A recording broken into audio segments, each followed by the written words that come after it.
কিভাবে ভানের তাবিজ করবেন বা কিভাবে শত্রুকে মাত্র 3 দিনের ভিতরে দুনিয়া থেকে বিদায় করে দিবেন, তাও আবার মাত্র একটা তাবিজের মাধ্যমে। তো ভিউয়ার্স, এটাকেই বলে ভান মারা তাবিজ, যে তাবিজটার মাধ্যমে আপনার শত্রুকে মাত্র 3 দিনের ভিতরে পাগল করতে পারবেন, প্যারালাইসিস করে বিছানায় ফেলে রাখতে পারবেন বা দুনিয়া থেকে বিদায় করে দিতে পারবেন এই তাবিজটার মাধ্যমে। এটাই হচ্ছে ভান মারা তাবিজ। তো এই তাবিজটা করতে গিয়ে অনেকেই হাজার হাজার টাকা শেষ করে ফেলছে, নিজের দুধ দাপ পারতে পারতে নিজের জীবন শেষ করে ফেলছে, কিন্তু কাজ করতে পারে নাই। এরকম অনেক কথা আমার কাছে আসে, যাই ফোন দেয় তাই বলে, দাদা আপনার পূর্বে তো অনেক লোকের কাছে গেছি, কাজ হয় না, অনেক কবিরাজকে টাকা দিচ্ছি, কাজ হয় না। বাইরে সঠিক জায়গায় যাইতে হবে, মানুষকে মন থেকে ফিল করতে হবে যে কোন লোকটা কাজ করতে পারবো, কোন লোকটা কাজ করতে পারবে না। বুঝতে পারছেন বিষয়টা? আপনি যদি সঠিক তাবিজ না করে নিজের মন মতো করে তাবিজ লেখেন, আজীবন যদি তাবিজ করেন, একটা তাবিজের রেজাল্ট পাবেন না। আর সঠিক নিয়ম অনুযায়ী যে মোয়াক্কেল ধারা যে নিয়মগুলো দেওয়া আছে তাবিজের, সেই নিয়ম অনুযায়ী যদি আপনি তাবিজগুলো লিখেন, আপনি যদি একটা তাবিজ লিখেন, একটা তাবিজই আপনার কাজে দিবে। আমি অত্যন্ত গ্যারান্টি দিলাম যে একটা তাবিজ আপনি লিখেন সঠিকভাবে, সঠিক নিয়মে, একটা তাবিজই আপনার কাজ হবে। কারণ তাবিজ কবজ কাজ হওয়ার জন্য দুনিয়াতে আইছে। তো যাই হোক, আমি কথা বাড়াবো না।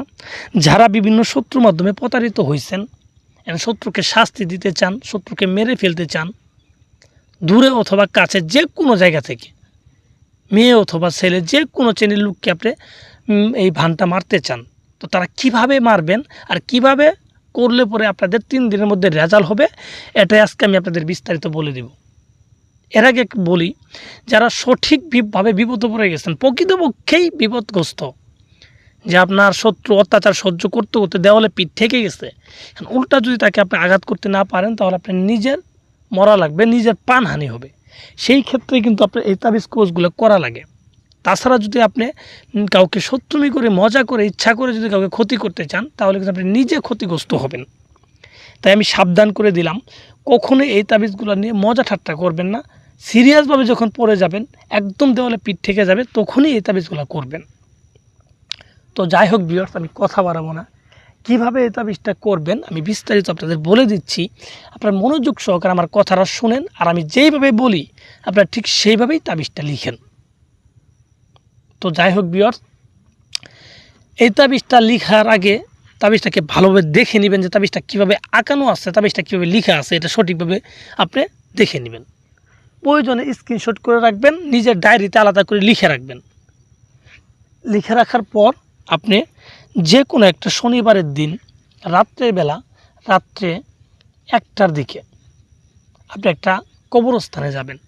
কবরস্থানে গিয়ে দেখবেন নতুন কবর যেখানে আছে সেই জায়গায় আপনি বসবেন। যখন তাবিজটা লেখার জন্য বসবেন, সামনে আগরবাতি মোমবাতি ধরাবেন, তখন আপনার শরীরে কোনো কাপড় রাখা যাবে না, একটা সুতাও রাখবেন না, একদম অলঙ্গ হয়ে তাবিজটা লিখবেন। ঠিক আছে?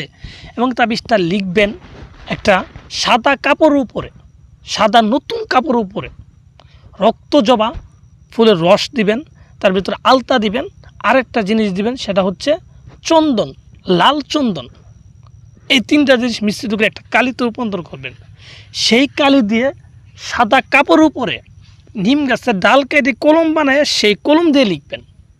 আমি যেভাবে লিখছি সেম টু সেম একইভাবে 2টা তাবিজ আপনারাও লিখবেন। লিখার পরে তাবিজের ভিতরে দেখেন নাম আছে, যেখানে নাম, শত্রুর নাম এবং শত্রুর বাবার নাম লিখে দিবেন। আর এটা মেয়েদের ক্ষেত্রে মায়ের নাম লিখবেন, আর ছেলেদের ক্ষেত্রে বাবার নাম লিখবেন। আর যারা শত্রুর বাবার নাম জানেন না, তাহলে সেই ক্ষেত্রে কী করুন, সেটা বলাও ঠিক হবে না, কারণ এটা আমি বলবো, দেখবেন এটা ভাইরাল হয়ে গেছে, এটা আমার কাছে গোপনই থাক। তো এইভাবে নামগুলো সঠিকভাবে লিখে দিবেন। লিখে দেওয়ার পর 2টা তাবিজকে আপনি 2টা তামার মাদুলিতে ভরবেন। তামার মাদুলিতে ভরার পর, ঠিক আছে, একটা তাবিজকে আপনি যেখানে বসে তাবিজটা লিখলেন, যে কবর উপরে বসে, সেই কবরের ভিতরে ঢুকাই দিবেন। ঢুকাই দেওয়ার পর আরেকটা তাবিজ যে আপনার কাছে আসে, সেই তাবিজটাকে নিয়ে একটা কুকুরের গলায় বেঁধে দিবেন, সাদা কুকুরের গলায়। যেইভাবে হোক কুকুরটাকে ম্যানেজ করবেন, কুকুরের গলায় বাঁধবেন। তাহলে এই তাবিজটা কুকুর 3 দিন বহন করলে আপনার সেই কুকুরটা 3 দিন পরে মারা যাবে। কী করবেন? কুকুরটাকে মারতেই হবে আপনার কাজ হাসিল করতে গেলে। তো কুকুরটা মারা যাবে আর আপনার কাঙ্ক্ষিত ব্যক্তিও মারা যাবে। আর এটা একবার পরীক্ষিত ভাই, একবার